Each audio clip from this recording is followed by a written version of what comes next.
Hello fellow artists, my name is Lauren Arno, also known as the Icky Sticky Art Star of the sketchy community, and welcome to my crash course in watercolor. Yay! In the first section, I'm going to introduce watercolor paints and let you know why they're so unique and different when compared to other paints. Then, in the next section, I'm going to show you how to apply watercolor paints to paper and create some really unique textures and special effects. In the third section, I'm going to show you how to take watercolor application techniques and use them in your portraits so that you can create some really interesting and dynamic portraits with watercolors. Then lastly, I'm going to share with you some of my tips and tricks that I picked up along the way. So I really hope you enjoyed this course. Let's get started. First things first, what is watercolor paint? So all paints are made up of two main ingredients, which is a pigment and the binder. The binder, of course, being what glues things together and adheres your pigment onto your ground or the surface that you are painting on. In the case of watercolors, it is your ground up minerals or synthetics suspended in a mixture of gum arabic, water, and honey or some sort of glycerin mixture. And then sometimes there is a bit of preservative in there because you do not want your paints growing nasty stuff. Trust me, rotten paint is not fun. So as you can see here in these examples, the colors are just beautiful. They're luminous. They glow. They bring forth like this amazing vibrancy and life and just beauty to the skin, especially when you're painting portraits. And the reasons for this is because the purity of the formula and the lack of fillers that are in the paint so the pigments can really shine. So the pigments are suspended in a way that allow the ground or white paper to reflect light back at your eyes. So watercolors are meant to be diluted or watered down so that you can let the paper shine through. This is really important. Do not apply thick coats of paint. You're going to end up wasting your paint, and my little heart is just going to break. You don't want to do that because look at this, just that teeny tiny bit once diluted, you can really push and pull that so far, and this is just such a mess and such a waste. Please don't do that. So now the next thing is color theory and value. With watercolor, value is typically built up through layers of paints, and the deeper the value, the less water you're going to use. So I'm going to take some paint here, and this is going to be my medium value. It's really nice and beautiful, and then I'm going to dilute that down a bit, and there's my light value. So all I did was add a little bit of water, and if I want this really dark, then I'll use not that much water and way more pigment. So I have my light, I have my medium, and I have my dark. Now traditionally, we're used to taking white paint and adding it to get things to be lighter, and then taking black paint and adding it to make it darker. You don't do this with watercolors, because once you add that white paint, it's no longer pure watercolor and it's considered gouache because it loses the transparency. And also most white paints contain heavy metals like lead, so do yourself and the environment a favor and don't use them. Now, if the deepest value is not dark enough for you, that's when you can go and you can add a little bit of brown or maybe a little bit of gray or black if you have it. I don't think I own any black paint. So I'm going to take a little bit of gray and add that to my blue, and you can see how it deepens it a little bit, but it sort of alters it, so it's not really the same color anymore. Okay, so that is how you attain value. It just all depends on using more water or less water. But what about white? So, like I said, once you add white paint, it becomes opaque, and that is not what we do. So to keep things pure, you just dilute your paint to have those lightest values and let the paper shine through. So for completely white areas, you have three options. Option one is self-control.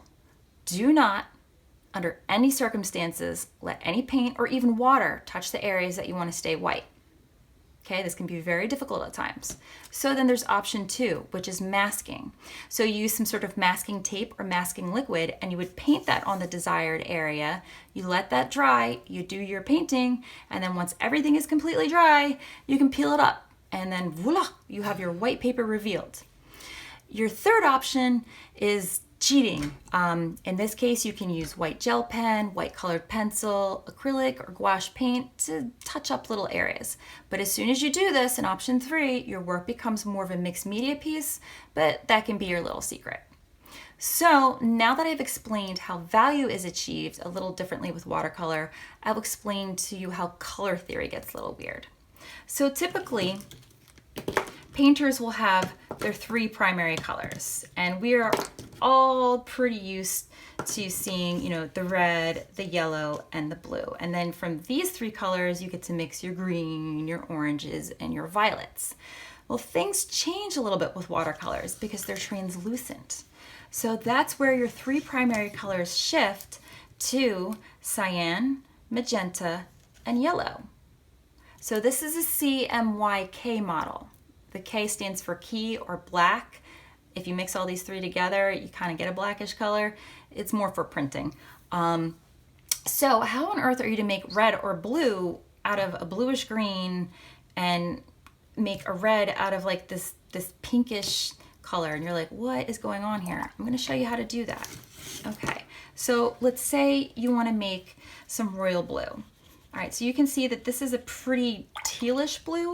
There's a little bit of yellow to it, so it's sort of like a little bit on the greeny side. Well, if you add a little bit of that magenta color to it, the magenta fights off that yellow and that green, and look at this amazing royal blue that you have. It's seriously magic. Same thing goes if you want to take the magenta and you add it to your yellow, or add your yellow to your magenta, suddenly you're getting this amazing red. Let's get that a little bit more red. We're still in the orange end. And see how intense and beautiful and luminous that is? So from these 3 simple colors, we can seriously make whatever color we need, except of course, the neons and metallics. So for your most basic palette, I use these colors that were suggested to me by artist Tracy Lewis, and that is N Grams Azo Yellow, Daniel Smith Phthalo Blue, the green shade, and Quinacridone Pink, also by Daniel Smith. Now I'm going to review the 3 major techniques of applying watercolors to paper, as well as a few techniques for special effects. So we're going to look at painting wet on wet, painting wet on dry, painting dry on dry or dry brush, and some special effects. Let's get started. When you're painting, remember that you're always supposed to dilute down your paints. And you have your light value, which has a lot of water to it. Add a little bit more pigment to that puddle. Now you have your medium value, which has less water and more pigment in this ratio. And then lastly, you have your deep values, where it is mostly paint and just enough water to moisten it. And there you go. If you want this to be even darker, you could add in some gray, a little drop of green, which is its opposite color, or you can add in a little bit of brown. Remember that this is going to change the hue up a little bit, so it won't be this perfectly coordinated little swatch, but just to keep in mind if you do need to darken it up a little bit more. Okay, so on from there, I'm going to show you the first technique and the most prominent technique in watercolor painting, and this is called, wet on wet. And this means wet paint on wet paper. So with some clean water, this is why I always have 2 water buckets, one with clean water for moistening my paper and diluting my paints. Clearly I didn't wash out my brush that well because I have some paint still stuck in there. And then I have another bucket that I use to clean my brushes. So after you wet the section of the paper, you then take your paint and paint into that section. And as you can see, I'm not getting sharp edges. Everything's sort of diffusing and getting fuzzy. It's so fluffy. You can even drop in some other colors. Let me grab a little bit of blue. Can make some purple or violet. And as you notice, I'm being very, very gentle as I apply the paint to the paper, because you don't want to overblend and ruin the surface of the paper, because then you're gonna have some really funky patches of paper and it's just not gonna do well. So unlike oils and acrylics, you have to be very gentle and you can't really scrub, okay? Because when you're painting, you're only using the tip of your brush. You're never painting down to this point, okay? Don't do that. Just don't do it. Bad form. Okay, so that's wet on wet. And as you can see, it's very soft. You get sort of like a tie-dye effect, and the paint really just does its thing and makes beautiful shapes. It's very soft and ever so lovely, just like tie-dye. All right, so the next technique is called wet on dry.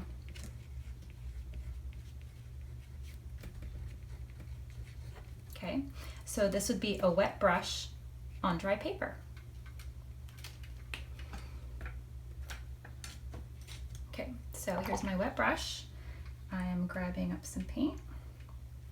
And now as I paint, I can get very defined lines. I can get hard edges. And this is how you're capable of doing details without things smudging all over the place, because watercolor paint will only travel where you have water, as long as you don't have like it sloshing on there. So if I lift this up and move it around, like if I put a dab of paint there and I lift this up, you can see it's traveling and spreading into the other wet areas, whereas this, it's just staying put. So that's really important to remember, that the paint is only going to go where you have dampness. All right, so that's wet paintbrush on dry paper. Okay, I'm gonna dry off this brush as best I can. And the last major technique there is dry on dry. So this means you have a dry brush on dry paper. Now the paint that you use should only be just moist enough to be able to pick it up, and your paper needs to be dry, and your brush needs to be as dry as possible. So you can smoosh it on, or you can drag it across. Let me pick up a little bit darker value there. And you get this really awesome scratchy texture or speckling, and it looks pretty cool. One major thing to remember is that watercolors will always reconstitute when they're wet. So if you want to keep these nice hard edges and these nice rough textures, you cannot go and do a layer of wet on top of that, because it will completely diffuse them and ruin the effects that you've created. So for example, look what happens when I take a wet brush. I'm completely dissolving that awesome texture. Now, because the red paint I used has pretty high staining power, I wouldn't be able to completely lift the mark up, as you can see, but for the most part, I've really softened that down. Once again, I'll show you with this. I'm going to take this edge, some water, and see how it's starting to bleed into the areas that are already damp. This can be a huge problem if you finish an area and you accidentally get it wet.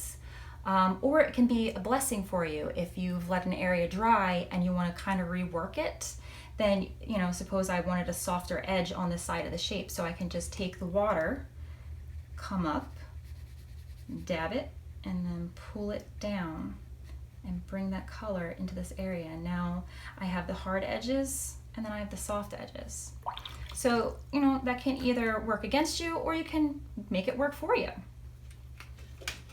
All right, now on to some special effects. The first one that I want to show you is using salt. Okay, so for this effect to work, you need to start with an area that has a nice wet on wet base. So let me dampen an area. When you do wet on wet, you do not want to saturate your paper to the point where it's like sloshy gloppy. You just want it to be moistened, you know, gentle little sheen to it. You don't want to see pools and puddles of water. So let me grab some colors. I am really liking this pink today. I'm gonna be weird and add some green. Except I didn't clean my brush because red and green make brown. All right, let's try again for some green. Come on, we can do this.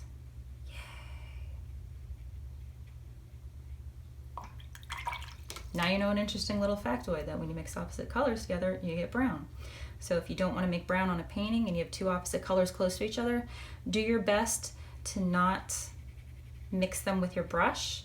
Just let them touch or make sure one is dry before the other goes in next to it. And let's just be fun and add little blobs of blue. All right, so what I'm gonna do is take some coarse sea salt. You can use table salt. You can use like the extra chunky stuff. I think the table salt is too fine. And while the paper is still wet, I'm gonna sprinkle a little bit of it on.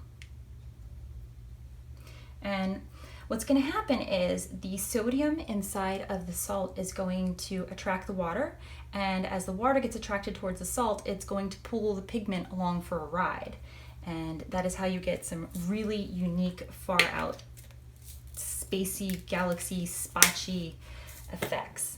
It's very important when you do this that the paint and the paper is still damp, because otherwise you're just going to be sprinkling salt and it's not really going to do anything. It needs to have that chemical reaction and that attraction of the water to the sodium. So you can see that go there. Now this is one technique where you need to, I'm just going to get a little bit more damp, you need to let it have time to dry on its own, because the more time you give it, the more it's going to pool on the water, versus if I were to hit it with a hairdryer, it would just stop the process where it is. So we're just gonna let that sit for a little bit. Okay, so a similar effect is where you take an area of wet on wet. So let me get that pre-wet, and let me label this. And you take rubbing alcohol and you drop that on there. And so what happens is when you drop the alcohol in, it pushes the paint and the water aside. And because it evaporates quicker than water, it creates a unique spotching effect. And as long as your paper's not too wet where the water will rush back in, so you don't want it as wet as that, it will leave like these really unique little splotches and dots. So let me get that in there. Oops, I'm flicking some there. So see how it quickly pushes it away and then it dries? But right here, it's a little bit too wet to really do much for me. So I gotta let that dry a little bit more. I'm just taking my brush and carefully dabbing that on there. I would probably never ever do this with a like a sable brush, because you don't want to dry out those bristles too much because they're all natural. And so see how it's getting a unique spot effect? It's pretty cool. And as long as there's not too much water on there ahead of time and it's sort of an almost dry state, then you'll be able to keep those spotches. But like this area is still pretty wet, so the water is rushing back in. Let me just let that dry a little bit more and I'll try again. So it's all about timing. Who knew that the relative humidity, the absorbency level of your paper would have such a huge effect on the turnout of your painting? Okay, and then another technique for getting similar splotchiness or blooms of paint is water droplets. Okay, so once again, I'm going to start off with an area of wet on wet.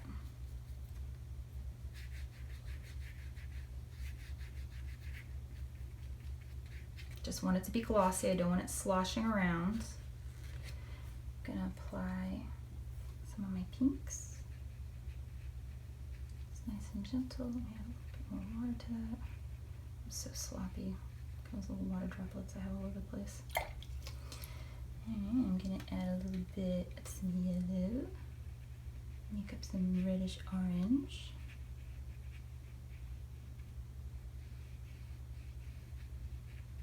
Okay, I'm gonna clean my brush. I'm going to grab some clean water. And I'm just going to drop some water on there. You can either smack it on with a paintbrush, or if you have a little dropper, you can use that and drop little droplets. Boop. You have to make the sound effects too for it to work. And so now the water is going to be pushing everything out of the way. You're going to get these unique little ruffly edges. This is called blooms.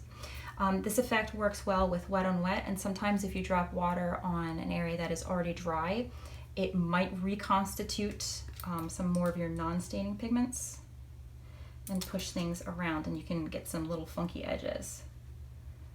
So, you know, you can try that, but this one I think is pretty set. Is that beautiful? You can see here as we're giving this time to dry, see how it's pulling in and attracting that color, and how it's getting lighter around here. And here you have those really cool speckle effects. And see how it dried in here first before the water could rush back in. So those are some of the special effects for texturing. Okay, so another effect that I like to do is splattering paint. So I will take my brush and I will put it into some moist paint. And then I will either smack my paintbrush like this and I will speckle it onto an area that is dry, or you can flick it to get a different effect. This gets your hands pretty dirty, so I usually like to smack things. It's always good to use your hand as a shield or another piece of paper or some towel so you don't accidentally spatter in areas that you don't want to get water. And just like the dry on dry and the wet on dry, once you get this wet, it'll reconstitute. So this is one of the effects that you save for last, which can be a little scary because you don't want to accidentally spatter on an area you don't want. You know, but that's why you just take precautions to protect that area. And another fun thing to do is what I like to call puffing paint. And so to do this effect, you can try this on wet paper, you can try this on dry paper, is you take a little blob of paint, do a few little blobs, and the brush put aside, and I have a little paper straw here. Please reuse a straw or use like a paper straw, or you know, like an old pen barrel, because you know we don't want to be evil to the environment with plastic straws, so you know, reuse. And then you just take a blast of air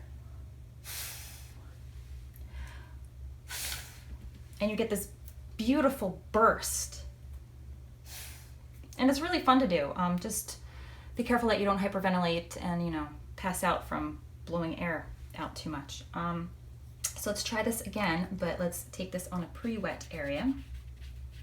Not going to work as well, but if you want, you know, just to push some paint around, so let me take a little blob of paint, put you on there, wash my brush, take the straw,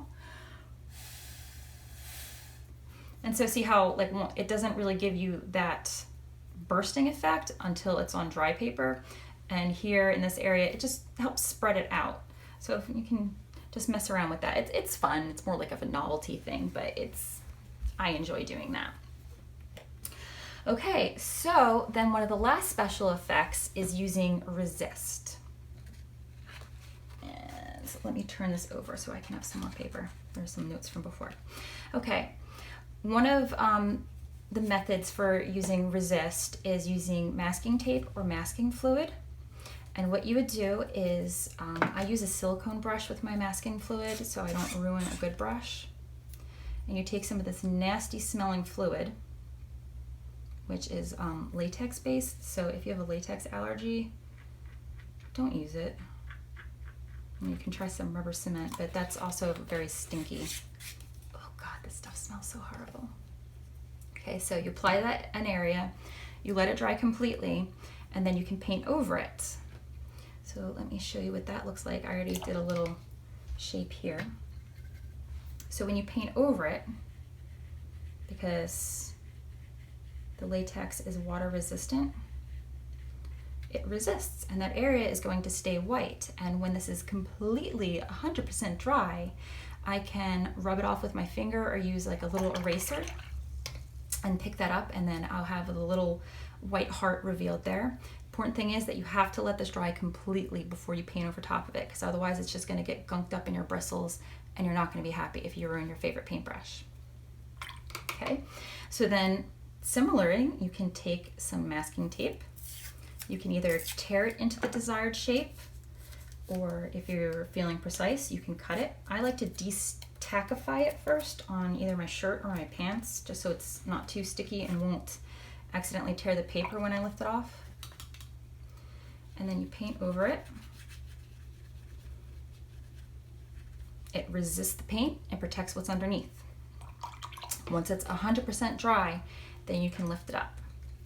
Another resist technique is using wax. You can use either colorless wax or you can use a white crayon. The really cheap ones that they sell in those little kid kits, they're pretty good at this because they're really, really waxy. So I'm going to go over that area. And the oils in the wax resist the water, and you're left with that cool area. Isn't that nifty? So this is a permanent thing because it's like pretty much impossible to get that wax off. And then also because you're introducing another media, it becomes mixed media. It's not pure watercolor, but who cares? Because you know you're getting the special effect that you want. This is the texture that you need for your painting. So if you want to be a pure watercolorist and not do that, that's fine. If you just want to get a certain look and do this, it's okay with me. And I'm just going to speed this up, dry this.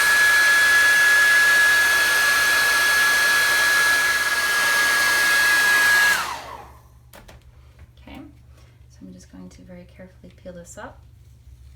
Voila! And now I'm going to use my finger. I usually prefer doing an eraser with this, especially if it's a large area. They have those special like gum erasers that pick this stuff up, and you just move that, and there you go.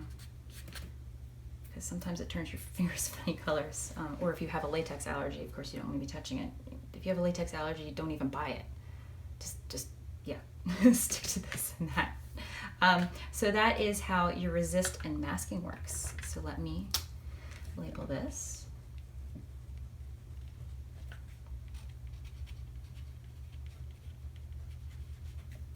Now the cool thing with using the masking technique is if, like, let's say I have a really light area like here, and then I want to paint something dark next to it or over top of it, but I want to keep this nice and light, you can apply masking tape on top of here or masking fluid and then paint the darker on top and then peel it off, and then you'll still have the nice light below. Just make sure that you de-stick your tape first, de-tack it on your clothing, and that you're very gentle when rubbing off your masking fluid, because you don't want to accidentally lift up or damage the paper and the paint, the layer that's underneath. So those are your resist and masking techniques. Ooh, look how gorgeous that salt is as it's drying. It's still slightly damp, so I don't want to try to knock off that salt yet because I might accidentally smudge the paint underneath it. But you can see how that's drying and it looks really, really pretty. All right, so while that is trying to finish drying, I'm going to show you one last fun texture technique. So this is, once again, used when you use wet on wet. So let me pre-wet this area. Slide this down. I'm going to apply some paint. If you want a nice even coating or wash of paint, you just do nice little even stripes like this. See how beautiful and even that is? So let's make it a little bit darker so it's easier to see.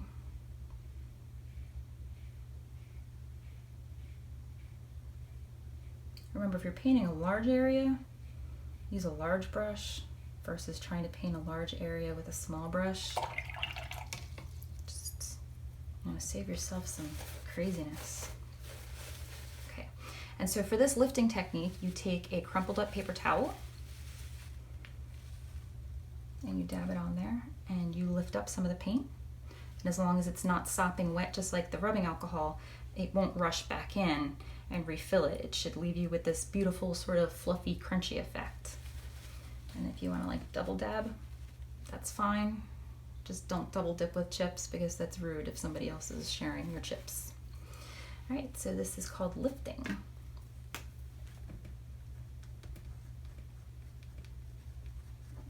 So it's pretty cool because it takes you from like a medium to deep value to a lighter one. And I use this when making clouds, or you know, if I just get an area that got a little too dark, you can just gently lift it up. You could do the similar effect in a smaller area with just a clean paintbrush. So let me just take a clean paintbrush that's a little bit stiff. This is actually an acrylic brush. And when it's just slightly moist, I can lift up the paint, rinse it, lift it up, rinse it, and blot it. And so now I have that little line lifted there, and that's pretty cool. So yeah, these are the techniques for you. You have your wet on wet, your wet on dry. So this is soft edges versus hard edges. Your dry on dry, which gives you all these unique textures. You have your light, medium, and dark value. You have your special effects of adding salt, which I can dust that off now, it's finally dry. Using alcohol, water droplets, as you can see, it gave like this really unique, funky edge. Oops, I forgot to label this one. And this is puffing your paint. So that's where I use the straw and my air just to make bursts and splatters. You can see it right there too. Then on the back, I showed you how to do resist and masking techniques. And then lastly, how to use paper towel or a clean, stiffer brush to lift up the paint and the water. So this section, I'm going to show you how I choose my inspiration photos from the Sketchy app and how I break those photos down into an action plan. So I have my first, second, third, and fourth step as I go along in doing my paintings. It's time to tackle the portrait. So I already did a preliminary sketch in pencil, and I already put down some of the liquid masking so I could just get that taken care of out of the way.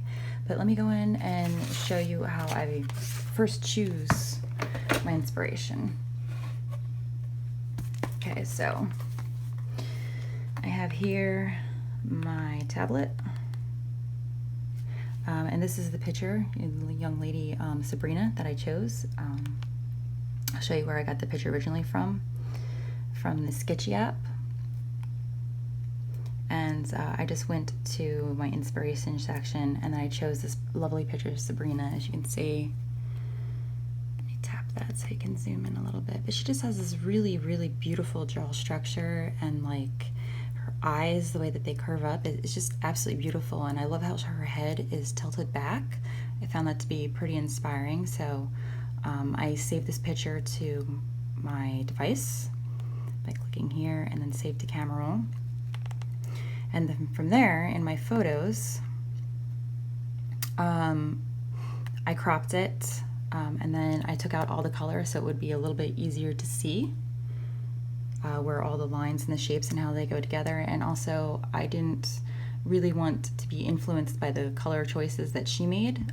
I wanted to sort of do my own thing, so that's how I chose to do that. All right, so first things first. I wrote down my little plan here. So number one is I wanted to change the colors, and I chose a color scheme. And the way I did this was I wanted to stick with vermilion, phthalo blue, and quinacridone pink mixed together to make this sort of royal purpley blue, and some quinacridone pink because I wanted to sort of do like a galaxy queen sort of thing. So then my next step after I did that was I did masking. So I used my liquid frisket, which is right here, and I just dotted off the areas that I wanted to stay white because I wanted this to have a galaxy effect. So in order to do that and keep the little white stars, I put the liquid frisket on there. Let me move this out of the way so the light adjusts itself on the camera. And so after I let that dry, obviously off camera because no one wants to watch that dry, then I decided that I'm going to go in and do the background and special effects. So the background, I am going to just paint in this area. I'm going to do wet on wet techniques.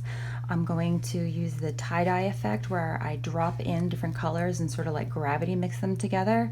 And then I'm going to sprinkle some sea salt in.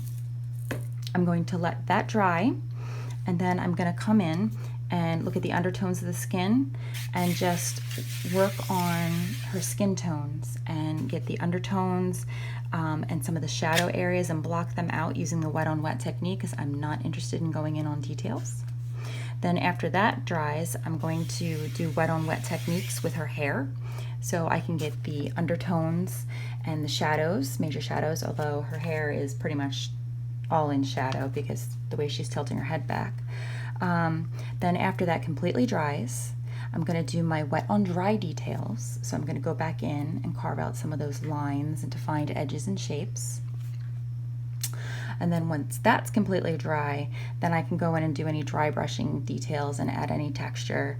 Then go through, let everything dry, clean it up, and then celebrate and be happy that I finished another painting, and hopefully I'll be happy with the results, and hopefully you'll be happy with the results and take something away to use on your own paintings.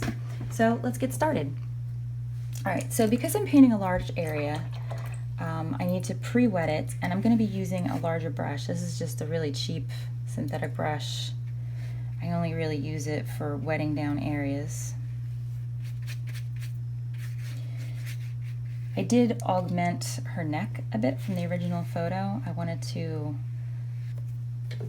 as you can see here, like she has the shirt and her neck sort of just goes straight down and you can't really tell where it's going from there. So I sort of elongated it and dropped her shoulder so she has more of that mannerist feeling.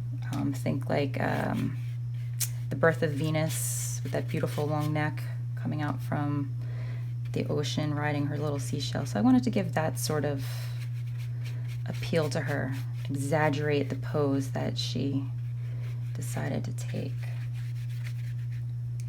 Which is a tip for people who want to be muses for artists. I highly recommend going through popular works of art from art history and looking at the composition and how the models were posed and how the artists chose that pose for the shapes that the body makes and the shadows and the hair and the lighting, and see if you can mimic that in your own way. And I'm sure you will attract an artist or two wanting to paint you. Okay, so I have that down, and as you can see, it's just glossy. It's not dripping. There are no puddles or pooling. So I'm gonna go in and start taking some of that phthalo blue.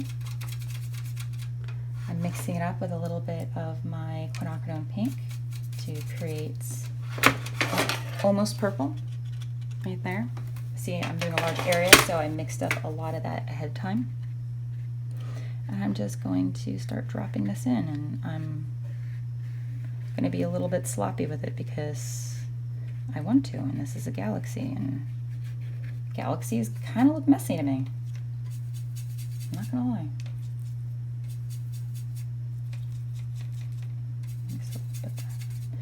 Throw a little bit more deeper, some purple in there.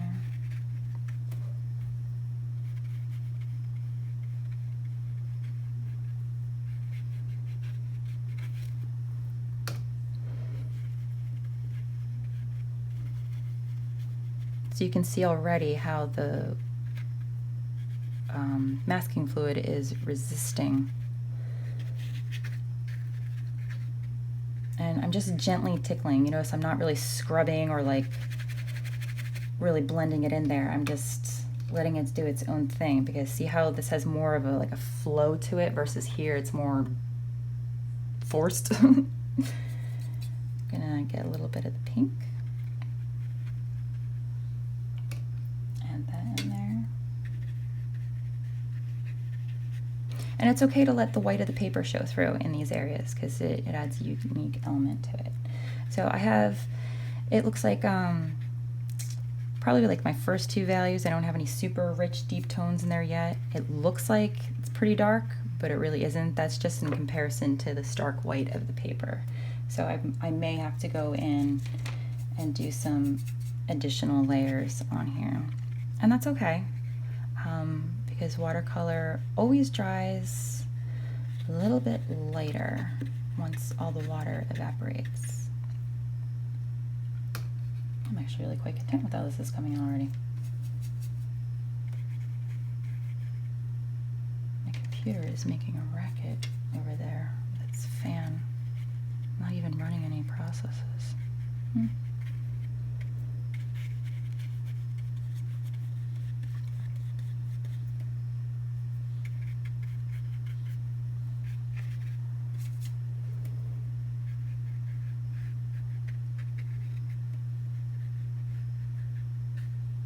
Oops. Didn't mean to do that. Paper towel and lift. Clean brush and lift. Oh, that's a little better. Okay, so looking at this background, I think I need something a little over here. So I'm going to take some of my orangey red.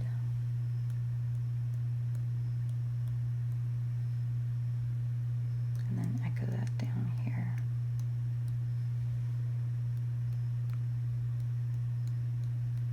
What's nice is the blue is a contrasting color in comparison to the orange, and then orange is the split complementary of the purple. So it gives like a nice balance to it, because you got that yin and yang opposite feeling going, which I think is pretty cool. I don't like things being overly harmonious. I'm gonna go in and tighten up this edge here. I made her cheek like a funny shape. So that's how I get my little galaxy going. I'm gonna take a little bit of Payne's Gray. Get that all moistened up on my brush. And before I take my brush from the palette to the painting, one thing I find is I like smearing the paint around first on my palette, because it gives you a more even coating on the paintbrush, so you don't like have a random like congested spot. Ew, what is that? On your painting, and sometimes like there'll be like a little blob of like concentrated paint, and it just doesn't flow evenly with the rest of it, and then you're just like, ew, that was a mistake. So yeah. I learned that from printmaking class, when you would roll your brayer on the bench hook in order to make sure that you have enough ink evenly displaced on it. So thank you, Mrs. Saka. My high school art teacher taught me that. All right, I'm just gonna go to my reference photo, make sure that I have the right shape here, because can't really see what's going on. I'm gonna just carve out this cheek of hers. I don't want to lose this like awesome rectangular cheekbone thing that she has going on here. Alright, and what I'm going to do is actually tilt my painting in this direction and let gravity assist me here. I'm just dabbing on some clean water. Some concentrated pink, a little bit more clean water.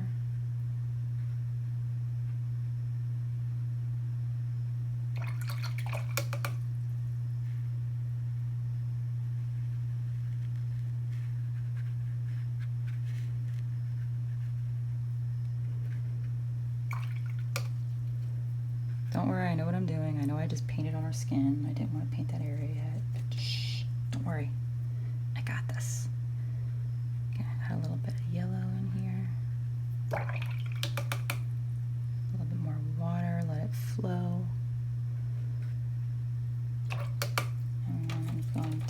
mix up some more of that crazy purpley color. My water's looking pretty yucky already. That's why I have 2 buckets of water. A little bit more blue. There we go.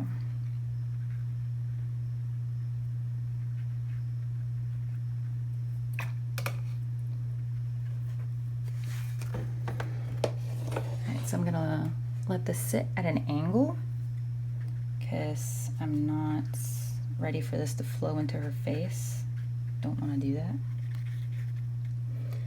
Maybe I want to get like an awesome water bloom here, so I'm going to just tap on some pure water.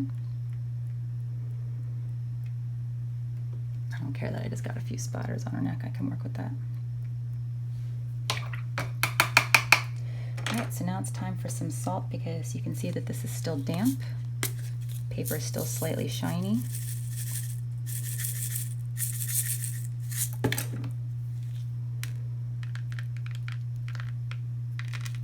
I'm just going to sprinkle that there.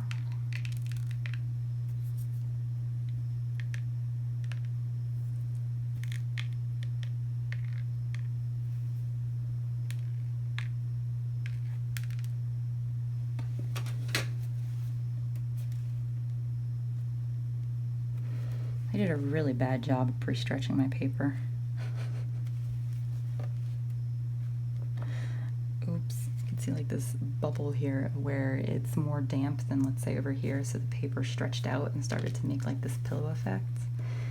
If you properly stretch your paper beforehand and use like a nice paper tape, you don't get that.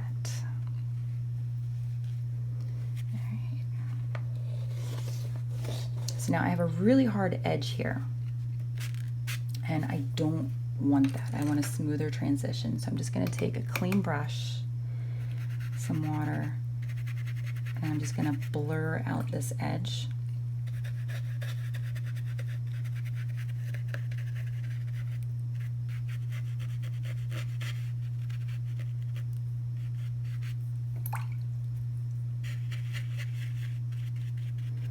Being really careful not to damage my paper because this is like a stiffer brush. I probably should use something a little bit softer.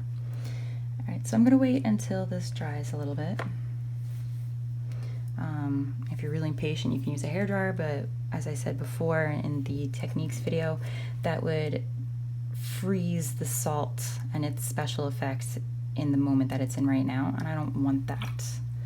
I want to let it have a little bit more fun pulling at the water.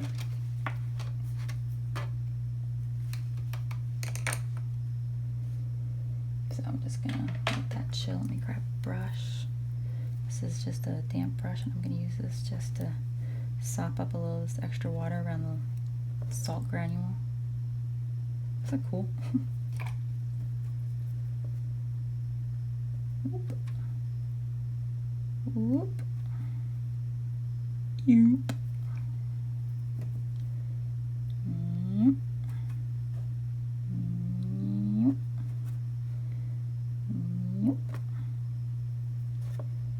Yoop.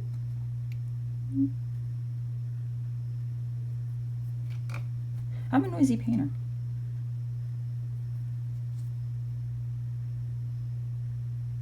Whether I'm painting live in front of a camera or just all by myself.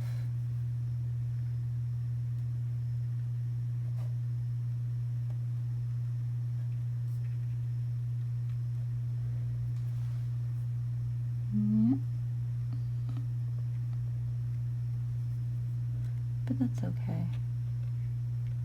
Some people find that endearing. Like my husband. Hopefully he finds it endearing. I need to put batteries in my smoke detector.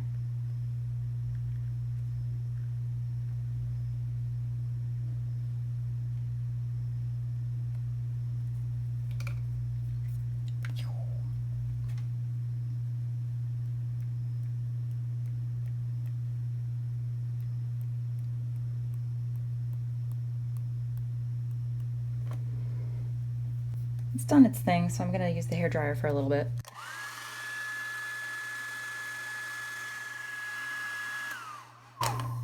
Woohoo! Okay, one way that you know that it's dry is not only by touch, but as you can see that sort of puffing, the paper shrunk back down. So that's another way to know that it's at a drier state. So let's look at the checklist. All right, so far we did colors, we did the masking, we did the background with some special effects. So now it's time to do undertones with some more wet on wet. So I'm going to switch to one of my smaller brushes. Where'd that other brush go? Story of my life.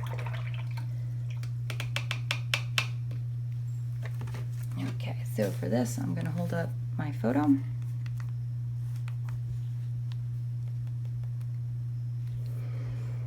right, so I'm looking at this, and she has a lighter area here, and she has more of the shadows coming across in this area.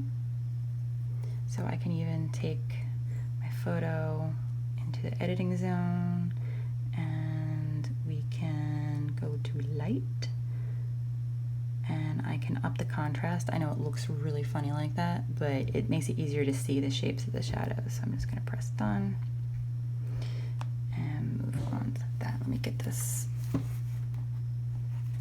out of the picture so the lighting doesn't get messed up. All right. So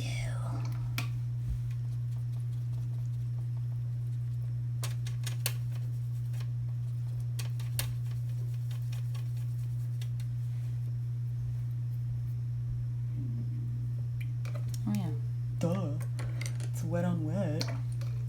Get this area wet first.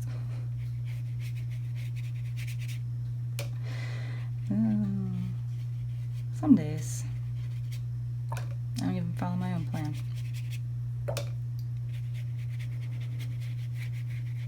I'm gonna take everything, the skin tones, even up into the hairline, so I don't get that like harsh, like line border between the hair and the skin.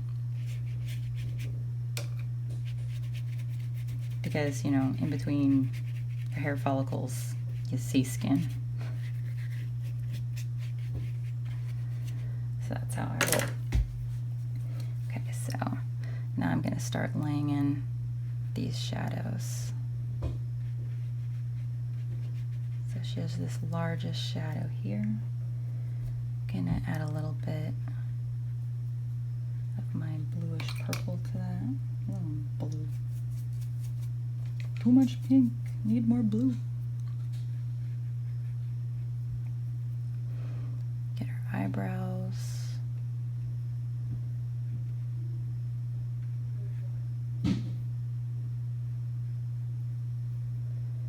She has like a little shadow under her eye. And then a shadow coming down here on the side of her nose. And then she has a shadow that sort of frames her lips. It comes under her bottom lip. Little shadow of her top lip onto her bottom lip. Into the crease of her chin. It's like super sloppy now, but that's okay because I'm just doing these undertones. And remember, it dries lighter.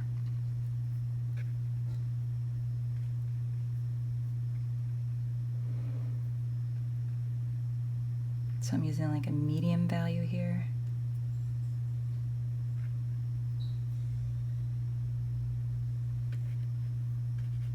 Gonna get that under there. She has like some reflected light under her chin.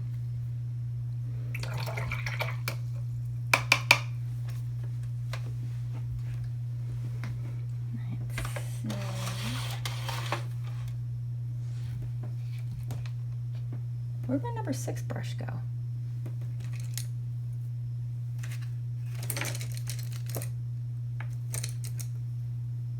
Oh, you're an 8.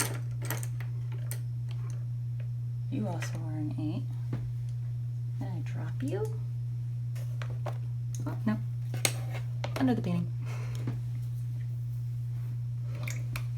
So I usually like working with like an 8 or a 6 brush on about like this size portrait, because it just suits me, because when you press down, the bristles spread out and give you a pretty large shape, and if you hold it up higher, it gives you a nice fine point that you can do some more detailed work with.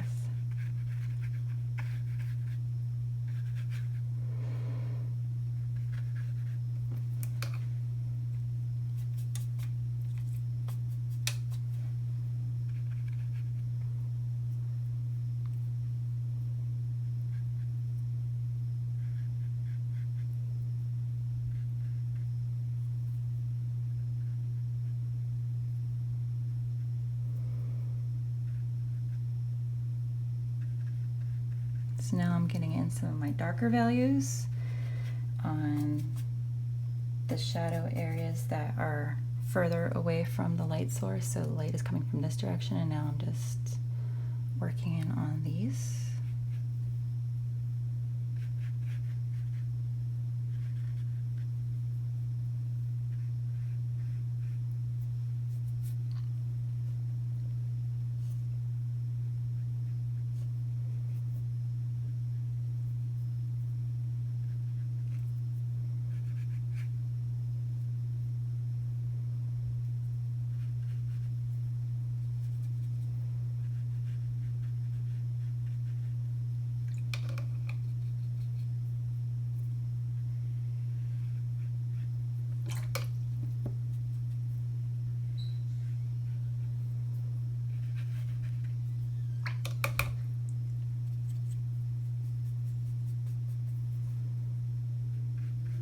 Adding a little bit of yellow to my brownish orange mixture,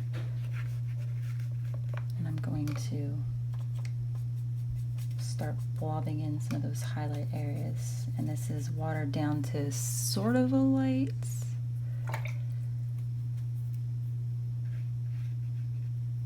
like maybe like a 3 on the value scale of things, if it were like a 7-point scale. Get this in here, and she has like a little white patch on her cheek here. And just being very, very careful not to tickle it too much into the blue areas, because I don't feel like making green skin.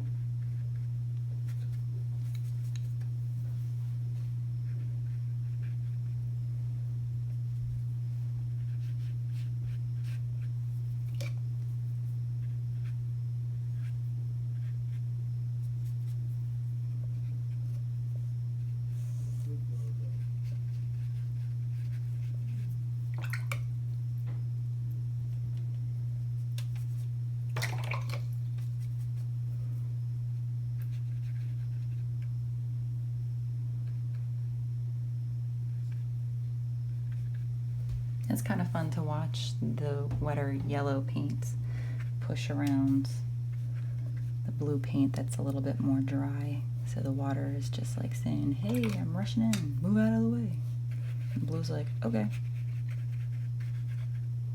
Because, you know, paint talks. Not really, but you know, we can pretend.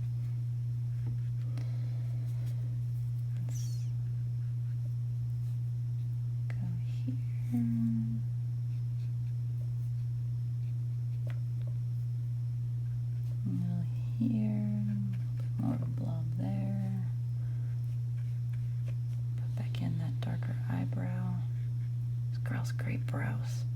Talk about arches. That's really fun, because when you start portrait painting, like you just start looking at everybody and falling in love with different features. Like people, strangers on the street, you're just like staring at their nose and you're like, oh, that's such a great nose. Look at those nostrils. And that's how you know you have arrived.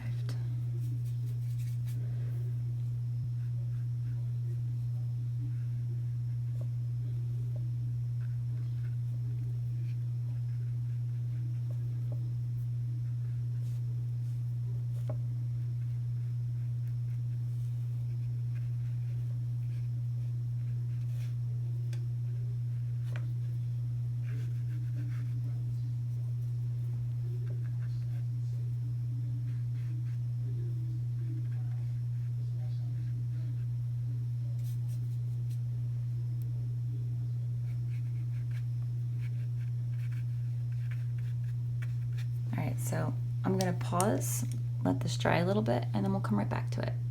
Okay, so this layer is now dry, so time to go on to number 5 and work on the undertones and shadows in the hair.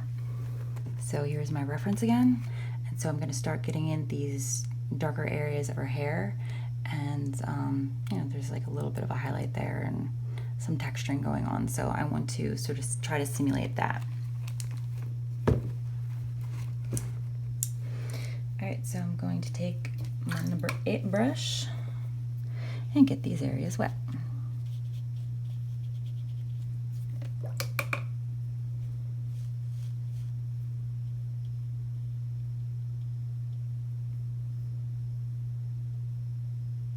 I don't want to use the same colors in her eyebrows, so I'm just going to dampen that area too.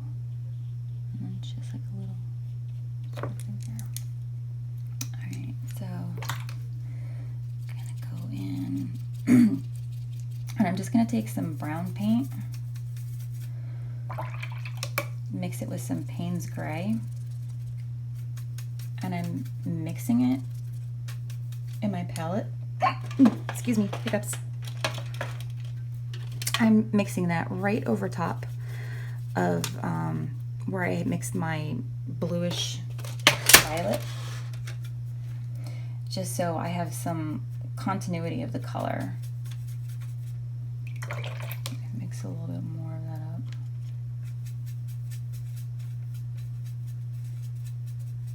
Get a little bit more brown in there. Close enough. Alright, so now I'm just gonna start dabbing this in. As you can see, this is a pretty deep value because her hair is in a lot of shadow.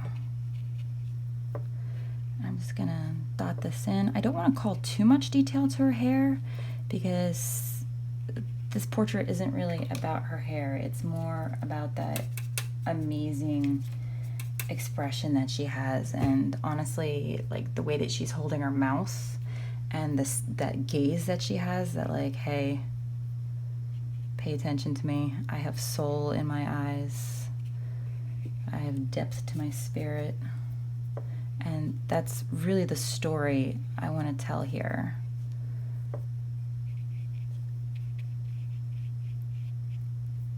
How she is just the master of her universe.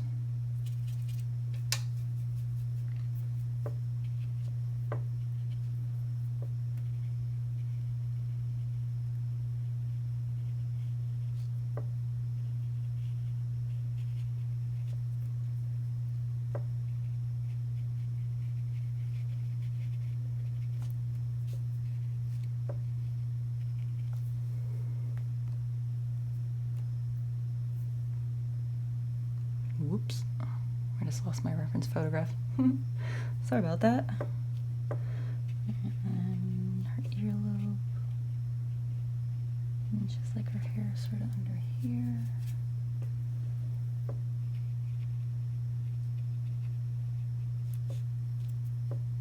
Tap this in there.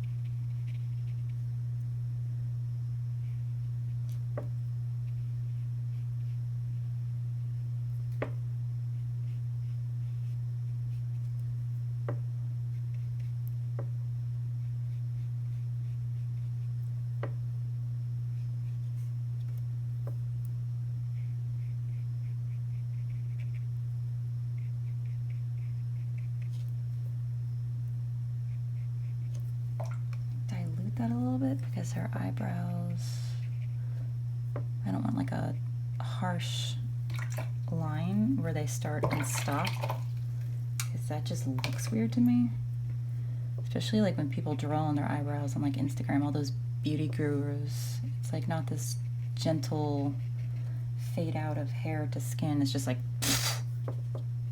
this is my eyebrow, it starts here. And like, yeah, it looks great on camera and everything, but I don't know, it just seems too unnatural for me. No offense to anybody who enjoys that sort of look. You know, to each his own, her own, your own, whatever.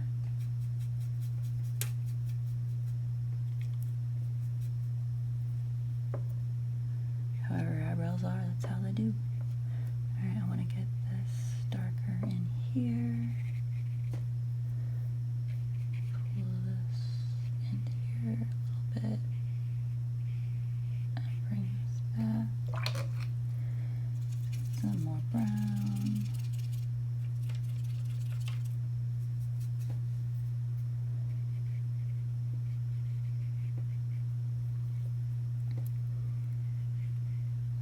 Curves in here, and this sort of goes like that. I can barely see my pencil lines anymore, but that's okay. No one cares about a pencil line at this point in my painting.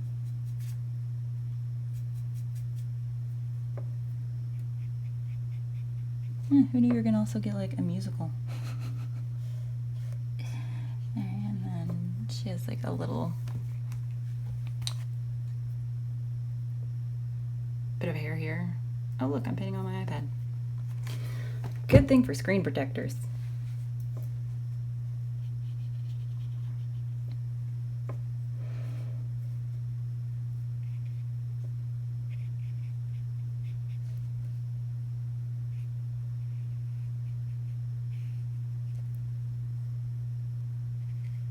I want this edge to be a little less neat. I'm just going to dab some water right on top of that and make it less neat. And then put some paint on top of that and make it even less neat.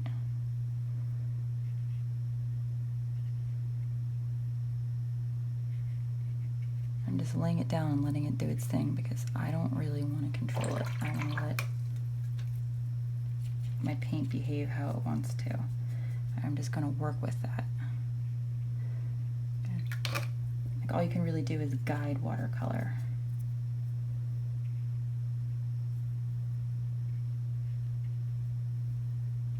By the careful placement of your puddles.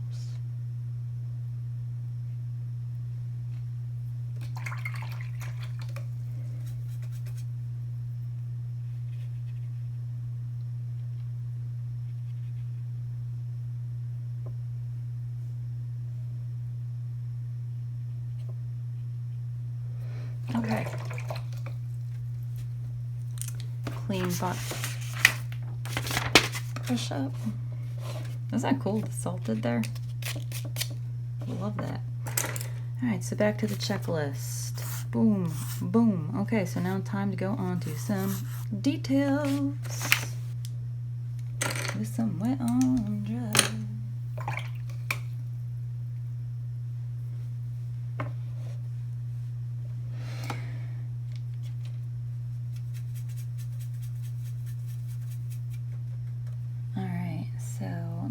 Mixing some quinacridone pink with my brownish mixture. So I have this like weird maroony violet thing going on, and I'm going to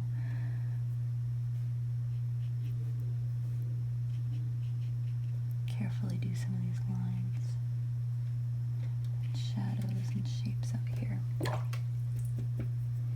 With some clean water, I'm going to blend out this edge.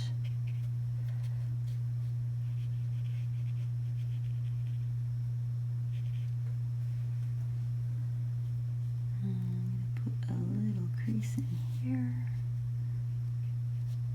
And then this shadow there.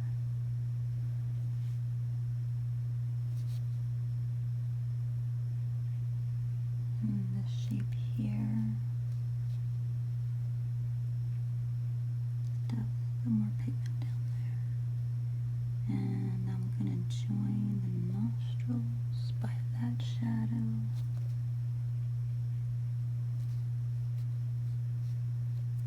Alright, and then this shadow sort of comes up and gets larger onto the edge of the nose. And I'm going to take just clean water and gently work that there. Soften that edge. Got a little Payne's gray mixed in with that brownish purple. And now I'm going to start these wee little shapes of the shadows near her eyes. I'm going to define this brow a little bit better. And do the bottom of this brow, the top of that arch.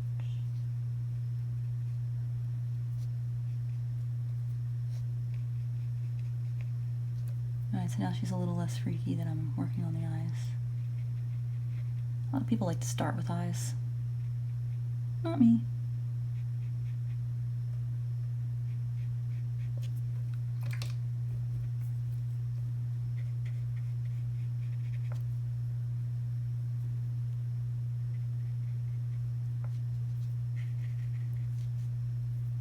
Cut the shape under here. And cut the shape here. So you see I'm still working in translucent layers, but because I'm working with the wet on dry, I'm able to create harder edges and define these shapes and shadows.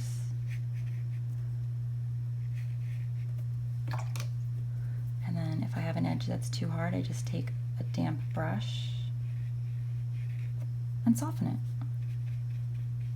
And I can pull the paint around. I'm going to soften this edge here. Let that spill into there. And just guide the paint around my puddles.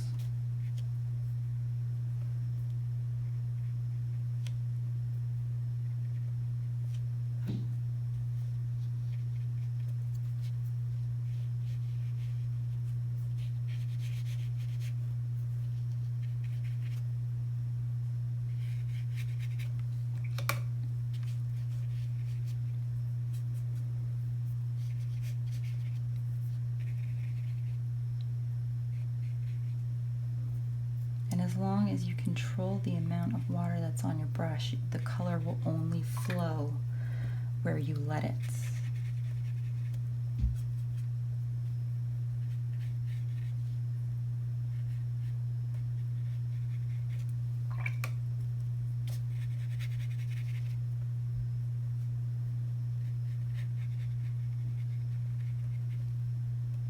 And that's pretty cool.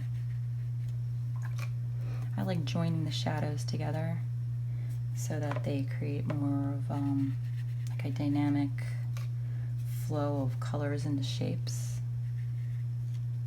I think it's really fun and interesting way to add like more of a design element to your painting rather than focus on like each individual shape. Think about how like it flows into the next one.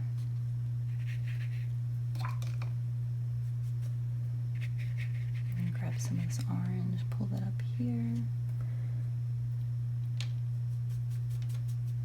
and drop it in here.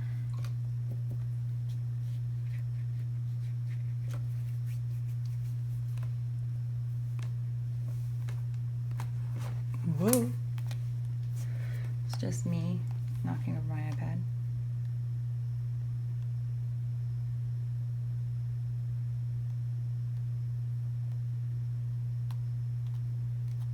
Whoops.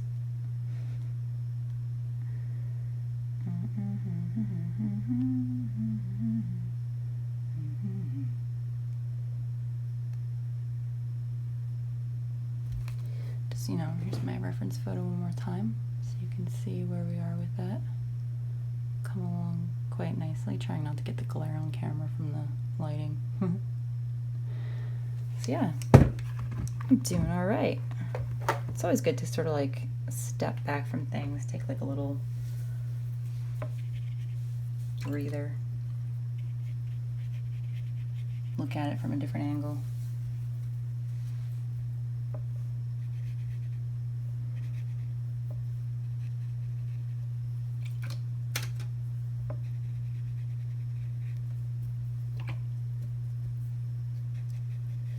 gonna lift some of this paint here because I didn't really mean to put that much down there. And carve out this shadow that sort of defines the edge of her nose. I'm gonna go in with the orange because the left half, her right part of her nose, is a little bit more in shadow than the other. And the shadow kind of scoops around, creating a cute little highlight. Whoops. Just grabbed the wrong color off my palette. Good thing I realized that before I, put it down on my paper. But, it happens.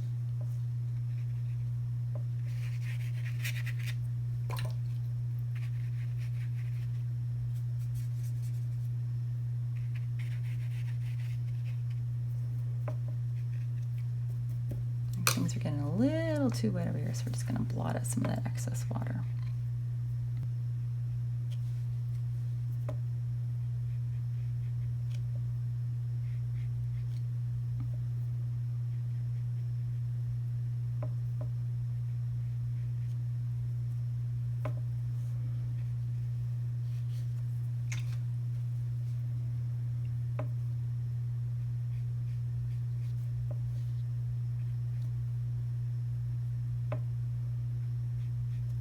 Just continue going through, defining shapes, deepening values that need to be deepened. It's really important to time your drawing because if you want a defined shape and a deep value, you don't want it like spreading all over the place. Like sort of what I just did with her nose there. I did not allow that to dry enough, so I lost control of that shape. So I have to let it dry and then try to come back into it and maybe darken it up like once more. You have to be very careful when doing that because you can end up getting a piece too dark. So, it's always good to be patient.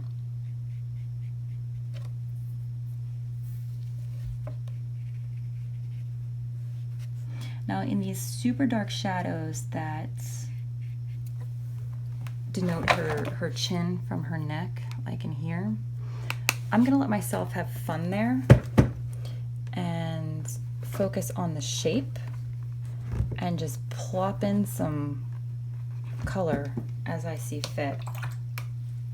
So I'm gonna mix up some blue violet, gonna paint the shape of the shadow, sort of fades off here, so I'm gonna just gently do that, pull that, and then gently it comes up in this direction.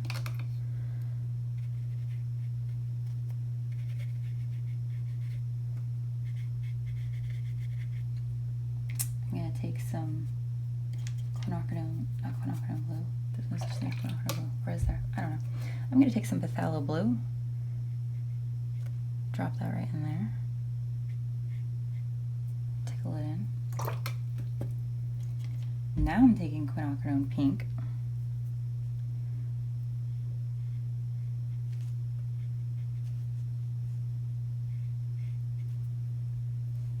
I'm going to bring this under her chin.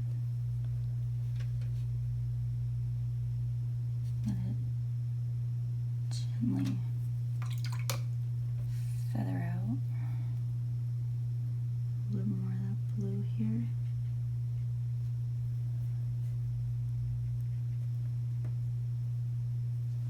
Gonna add a little bit of that to the corner of her mouth. And over in this corner of her mouth.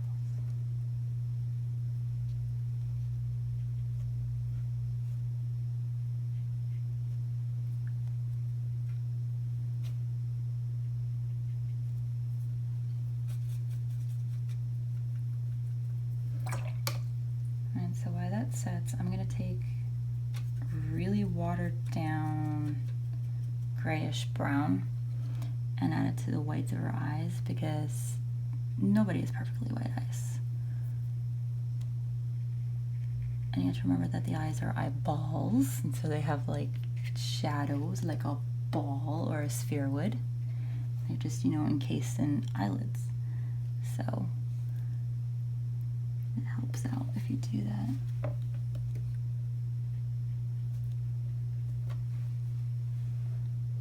To find that shape there.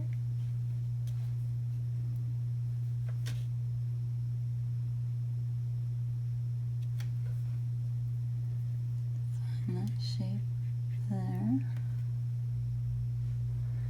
And then bring this line down.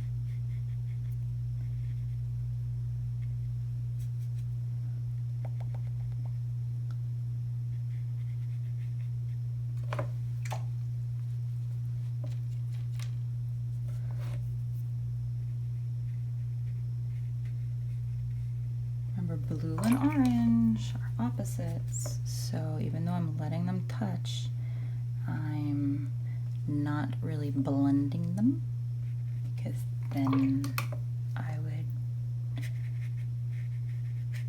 have some unfortunate grayish stuff going on. That's a little too intense there, so we're just going to blot that up.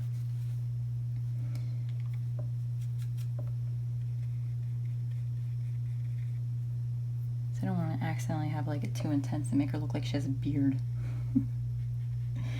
That would be funny. No, it wouldn't. Bring this up. Fade it out. Bring some of these colors into the shadow that's on the side of her nose as well.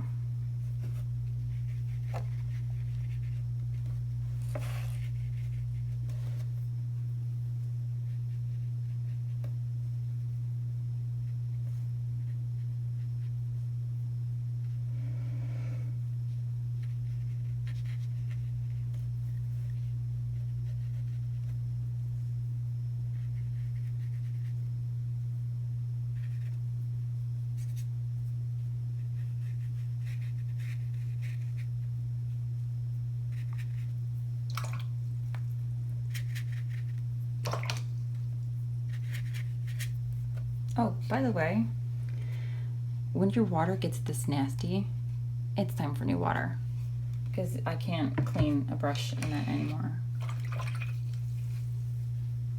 So don't do that to yourself.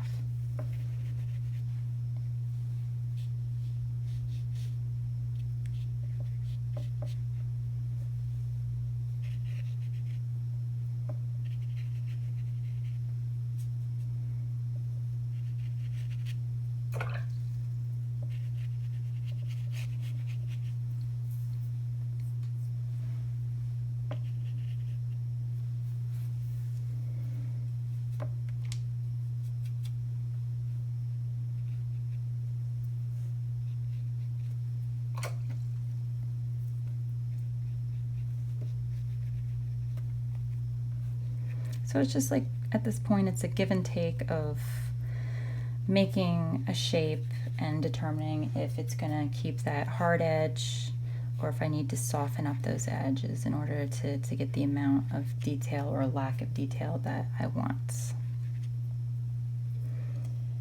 And then I feel like I need to darken up right here. So I'm gonna take a little bit of that bluish purple. And then I want to add a little bit. Oh, hey, there's some purple hair. Must be mine. Add a little bit more of this galaxy shadow here and smooth out this shape.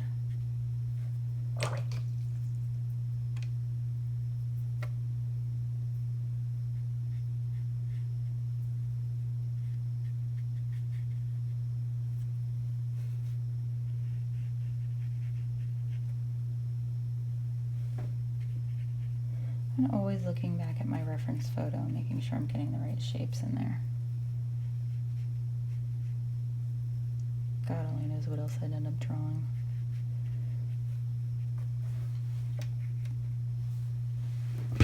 Alright, so I'm going to let that spot chill. And now I'm going to focus in on her eyes.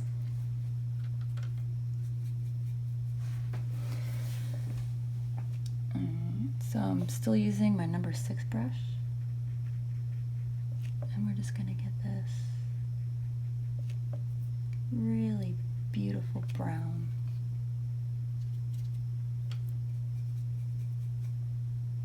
Randomly mixed with some blue.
Take some of that same color, and I'm deepening the value inside the shadow of her nostril.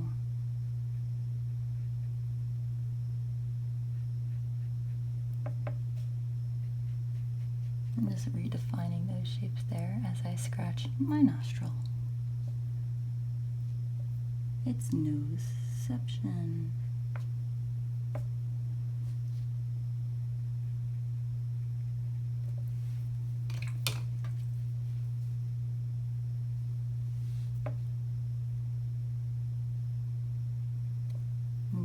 Taking some of my orangey color and just dotting it into the eye, giving it like sort of a mini galaxy effect going on there. Because why not?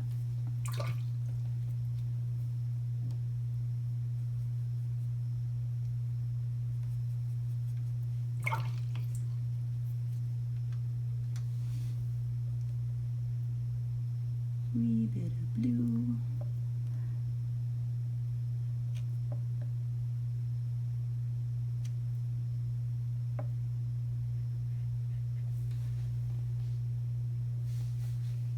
And I need to darken up this shadow because as it's evaporating, like I said, watercolor dries lighter. So I'm noticing this is starting to lighten up a little too much for my liking, so I'm just taking a little more pigment and putting it in there. And she actually needs a little bit darker something there.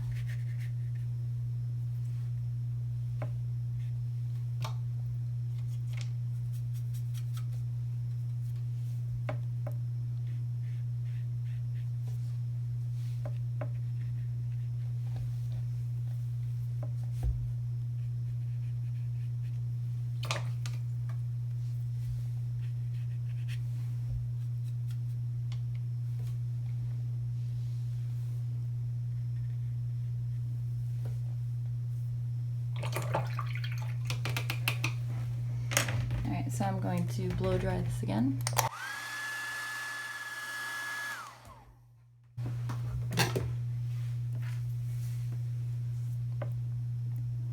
And do a little bit more detail work. I'm switching to one of my even smaller brushes. I think this is like a number 2.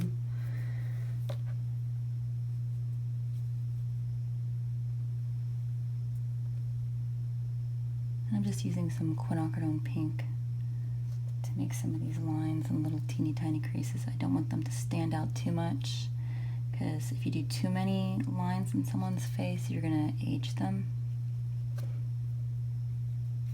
Some people don't like that, if you make them look older than what they are. Believe it or not. And because this is such a wee tiny brush, it does not hold as much paint, so I'm gonna have to be constantly re-moistening it, grabbing more paint.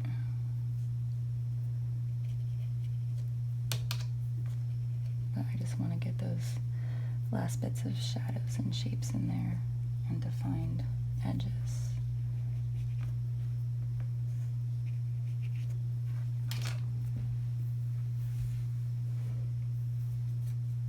Needs to be toned down a little bit.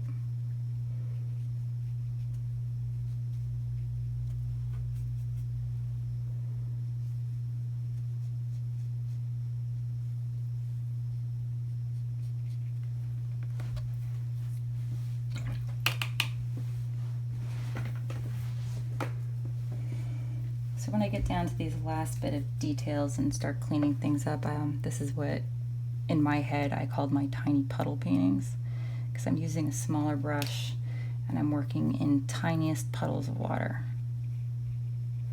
because I'm working on the fine details and they only require tiny puddles. So this is now a tiny puddle painting. I don't know, I find it amusing.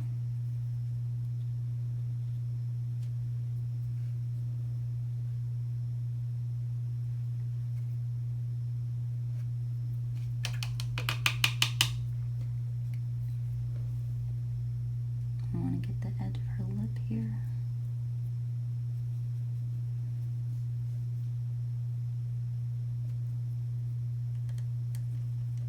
Gonna take some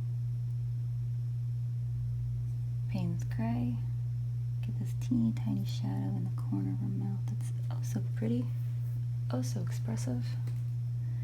And once again, get the shadow that's in the corner of this side of her mouth. Sort of like turns up at the edges. Gives her a little bit more sass to her expression.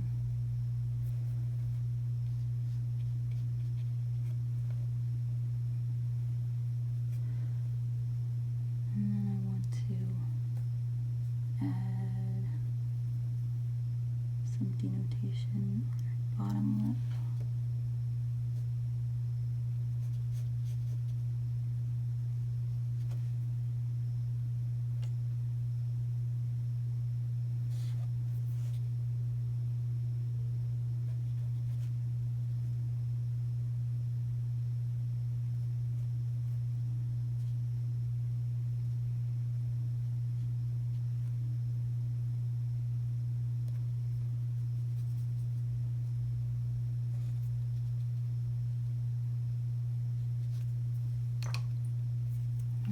Fade out this edge here.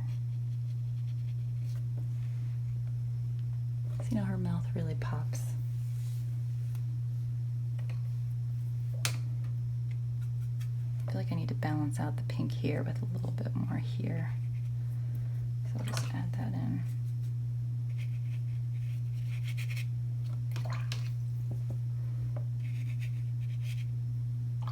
There actually is thought behind the chaos of color that I spread all over my paintings.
You can tell I'm concentrating because I get really quiet.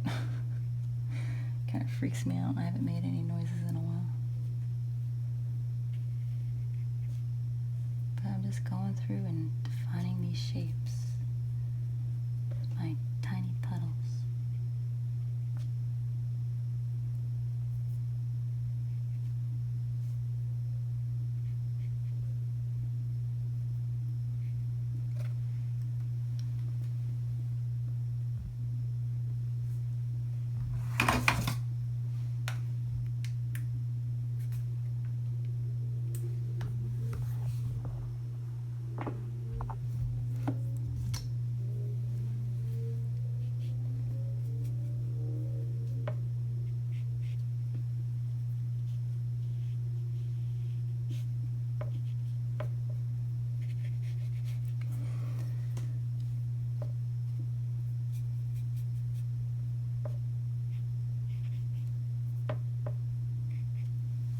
So I'm pretty happy with how this is coming out. So now what I'm going to do is mess around with the background because I really want this highlighted side of her face to pop. So what I'm going to do is with a larger brush, paint in just some water along this edge. Very, very careful to keep a clean edge on this side. And then I'm going to stretch that clean water out a little bit. And I'm going to take some Payne's Gray and just along the edge here, I'm going to plop some of that in. So by contrast,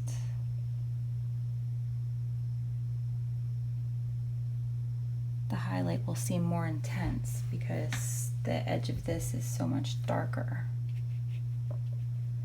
Yeah, I'm losing some of the special effects and salting that I did earlier, but it's for a good cause. And I really want her to pop out, not my weird techniques.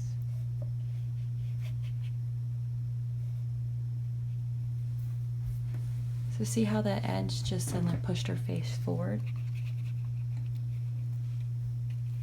And I always bring the water out a little farther than I'm going to take the pigment so it dries with a nice soft edge versus having like this harsh line just hanging out there. Like, see if I did that and the difference of how it's like spreading the edge there, but then right there, there's that harsh line. So a way to fix that and have it blend with the rest of the background is just to take a brush with clean water, take the clean water and just touch that edge, tickle it a little bit, and then it will expand.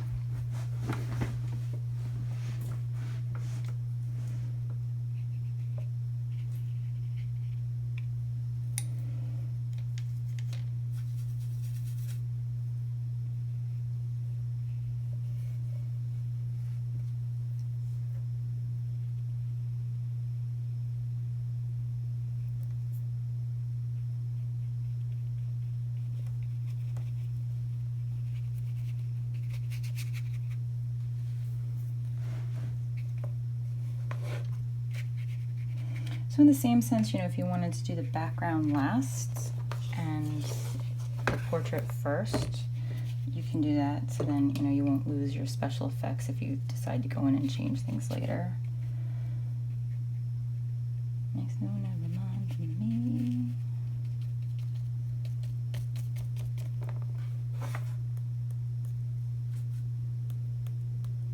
Really? No, it's too much water. There we go. Oops. There.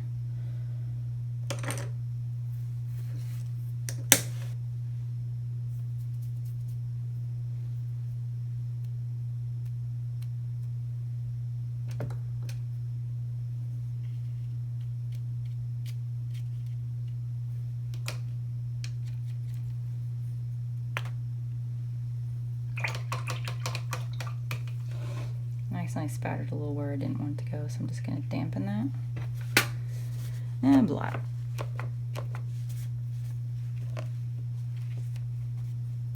Before it has a chance to stain my paper.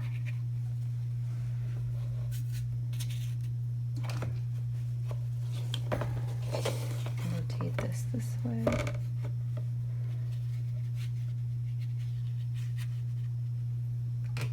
It's not intense. Stuff going on here. I'm gonna cut this thing even farther because you know her jawline was actually supposed to jut out more, but oops.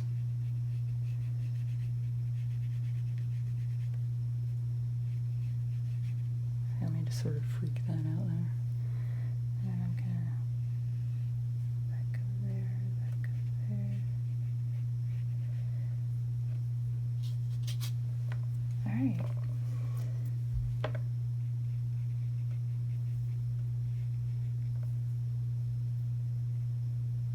I could seriously spend days just continuously touching up things and redefining shapes and shadows, and I'd completely overwork it and start crying. So it's really important that you just learn when to step back and evaluate it in another painting session. So this is what I have. I'm pretty happy with it at this moment in time. So I'm going to need to let this dry completely before I do my final finishing cleanup.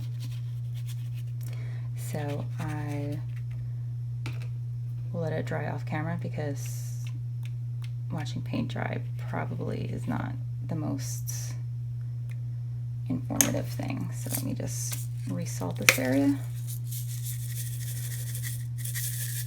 Oops, it's a little too much salt there. All right, so yeah, I'm just gonna let this dry and come back and view the final product. So in this next section, I'm going to show you a few tips and tricks that I've picked up along the way in my painting journey. If you ever get really frustrated with your paper getting wrinkly, as you can see here, this is a little bit wrinkled on the back.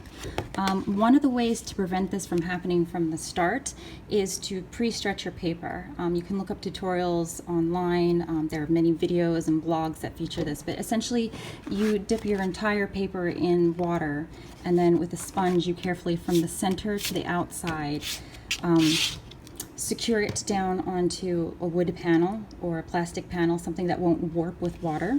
And then you tape down the edges either using masking tape or paper tape.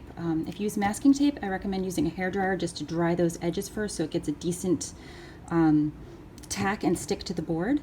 And then as the paper dries, it shrinks, but the paper tape or the masking tape on the edges prevents it from just shrinking back to its original shape. It holds the edges still, so then it stretches the paper as it dries, and then you're less likely to get the wrinkling. Although you can also, after you're finished, take your work, put it down on top of a towel, spritz the back of it with water gently, and just take an iron on a lower setting, or a higher setting if you're using cotton paper, with maybe like another piece of paper on top of it just to protect it. And you can iron your painting. I have been known to do this before gallery openings. Kind of embarrassing, I know. Also, another tip that I have is if you want an inexpensive case for your brushes, I personally just use a bamboo sushi mat. This one I got at a yard sale for like $1 in a kit of like a sushi rolling kit that was never even used. You can get them pretty inexpensive, like on Amazon. And what's nice is because it's bamboo and it has all these little slats, my brushes can dry out if they're still damp when I go to store them. But it's stiff enough to provide protection when I roll up my brushes and toss it into my bag. I just did some really pathetic sewing, as you can see here, for little cover hairs to prevent them from coming out. And then I just roll it up and my brushes are all safe and ready to go on our next adventure together. And then I just tie that up. Also, another little tip I have is when you paint, a lot of times when you see me paint or when you draw, if you're tired of getting paint and graphite all along the edge of your arms and your hands when you draw, because you rest your hand or you just bump things, one thing that you can do is take an old tube sock, cut off the foot part of it, and wear this over your hand as you paint, and it prevents you from getting color and graphite and paint all over yourself, which is a nice little protective barrier. Keeps you nice and warm, but also it protects your paper from your skin because oil and water don't mix. So if you're constantly rubbing the paper with your skin, you might transfer some oils onto it and it might mess up the area. So this just offers another little layer of protection, and you get to look like a total goofball. So I have a whole bunch of these that I keep for my students, and just toss them right in the washer and get all the paint out. Also, white gel pens. They are such a saving grace. My favorite brand is the Uniball Signo pen. I use these for little touch-up areas. You can use them either to touch things up, to add a doodle to your surface. They're water soluble, so if you don't like the line that you put down, you can just carefully use a paintbrush, moisten it, and lift it up before it sets. If you want it to look more painterly, if you want to add some white back to something, or if you just want to doodle on top. The Sakura Jelly Roll pens, they work really well. The ones with a little bit of shimmer are my favorite because they just add like a unique, fun mixed media element. So also another thing is that watercolors, like when you make backgrounds, like we did for the background here using the wet on wet technique and then throwing the salt down, you don't have to do a watercolor on top of that. You can just create a background and then use ink on top of that. You can use pastel on top of that. You can use oil paint, acrylic. Watercolor is a great ground for other mediums to work on top of with. So you can do a watercolor background and then work with colored pencil. It doesn't really matter because the watercolor surface, it stays really flat and porous. You're capable of layering things on top of it, but obviously it's rather difficult to put watercolor on top of other things because the waxes in the plastics and the polymers and the oils will all resist the water and you won't really get the effects, but it makes a great ground for other projects. And another suggestion I have is to take pictures along the way with your journey in painting. I like to take pictures as I'm going through my process, like each step of the way, not only to share my process with other people, but also so that I can take a step back and look at my artwork through another lens. And it sort of helps remove me from the painting so that I can better critique myself and make adjustments where needed. And it also helps you to review your process when you're like down, you're like, oh my gosh, I don't feel I can do this. You can just look and say, hey, this is how I did this before. This is the process that I followed. I can try to repeat this. I can try to improve this. And it really is a wonderful tool of self-improvement and self-learning. And another suggestion I have along with this is take your time, go through each step of the process, and there's no need to rush your watercolor.